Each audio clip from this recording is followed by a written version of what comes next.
Action 107 between programme and partner countries. My name is Gemma Heard and I'll be running today's session. Please be aware the information in this presentation is for UK applicants only. To begin with, I want us to look at the difference between programme and partner countries, as you will hear these terms a lot.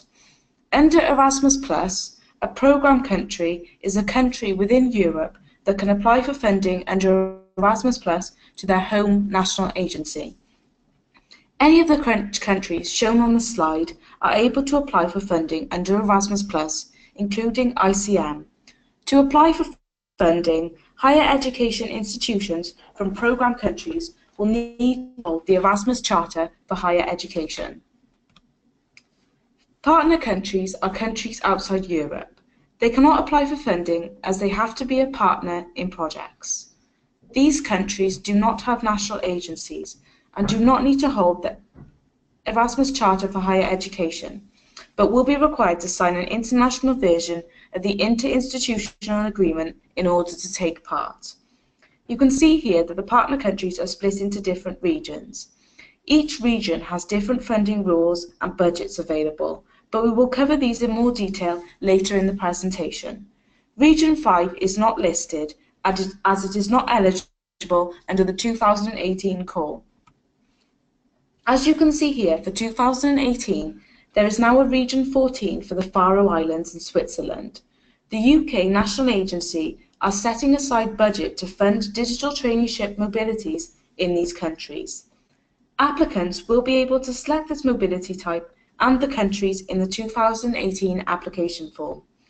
Region 12 is also not listed as this is not an eligible country under the 2018 call. What is international credit mobility? Erasmus+ has opened up the same mobility opportunities for both programme and partner countries, allowing mobility from and to other parts of the world. The aim is to ensure high-quality mobility activities with maximum impact. There is an emphasis on inbound mobility.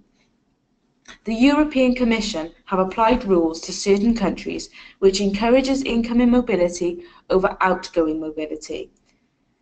It is a decentralised action managed by the national agencies located in Europe. For the UK, it is managed within the office in Cardiff. ICM has the same features as Key Action 103. For example, they share the same Erasmus+ quality framework. There is a requirement for students to have academic recognition when studying in a partner country. There are many reasons to apply for ICM, some are shown on screen. This type of project has a real focus on internationalisation and aims to bring individuals from countries outside Europe to your home higher education institution.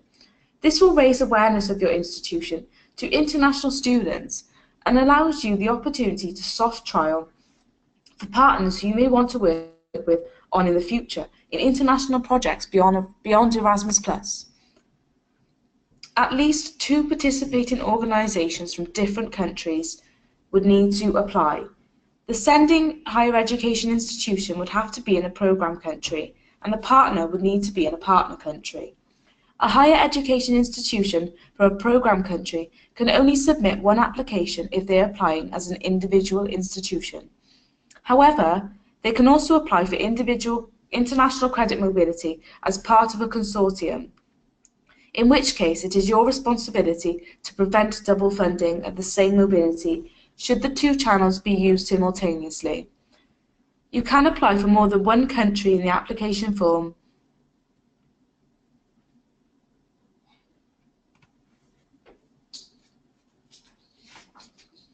As mentioned before, Key Action 107 has the same Erasmus+ quality framework as Key Action 103.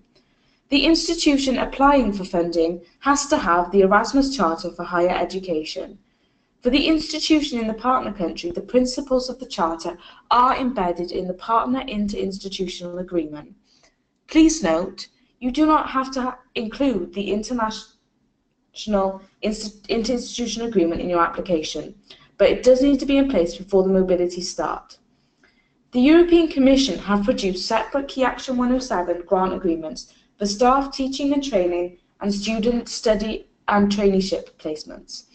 All the contractual documents can be found on the website shown on the slide.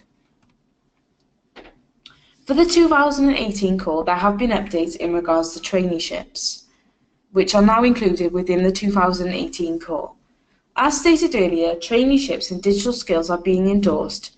These would include social media management or web analytics. I will now explain the last point in regards to non-academic organisations. Staff mobility for training is always from a higher education institution to a non-academic organisation and not the other way around. Likewise, staff mobility for teaching is always from a non-academic organisation to a higher education institution and not the other way around. Like Key Action 103, ICM is a grant for student and staff mobilities. There are 4 types of mobility activities under Key Action 107. Students that are enrolled at a participating higher education institution can take part. The mobility activity has to relate to the student's degree or students can undertake a study placement at a partner higher education institution or a traineeship in an eligible organisation. A traineeship can be combined with a study period. This would have to be a minimum of 3 months. The same student may participate in mobility periods totaling up to 12 months maximum per each cycle of study. Zero grant funding also counts towards the maximum duration. Staff that are employed by a participating higher education institution can also participate in teaching or training. Please note that the duration for staff does not include travel time. We are now going to look at regulation and geographical balance. Geographical balance is a general rule for all multi-country envelopes which will be enforced at Commission level. It is the responsibility of national agencies to aim for geographical balance during the evaluation of applications in order to spread the available budgets as widely as possible. And you can see further information in regards to this on the slide. Next, we are going to look at the budget and finance for the partner countries who could take part in ICM and the rules that the European Commission have applied to the different regions of the world.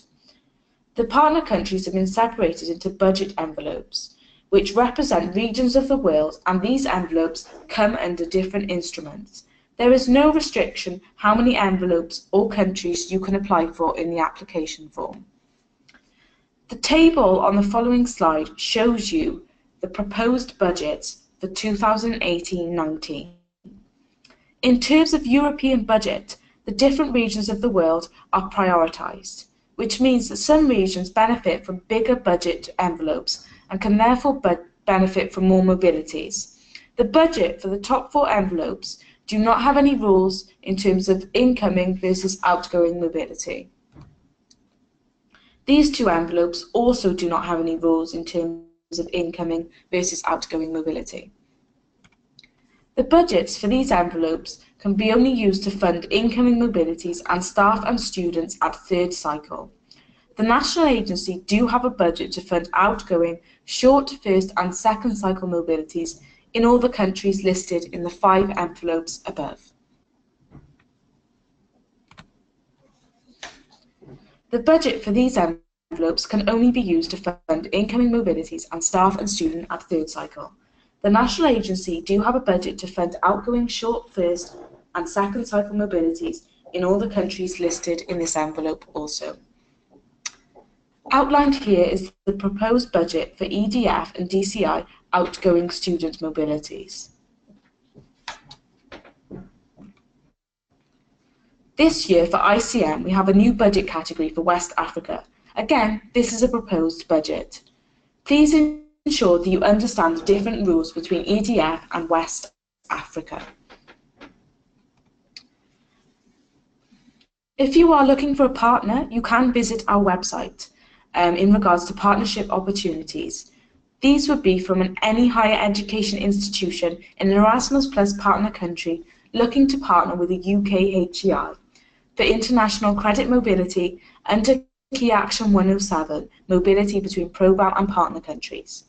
Any HEIs from partner countries around the world looking for international credit mobility partners in the UK will need to complete the Higher Education Partnership Opportunities form and email it to us on the help desk.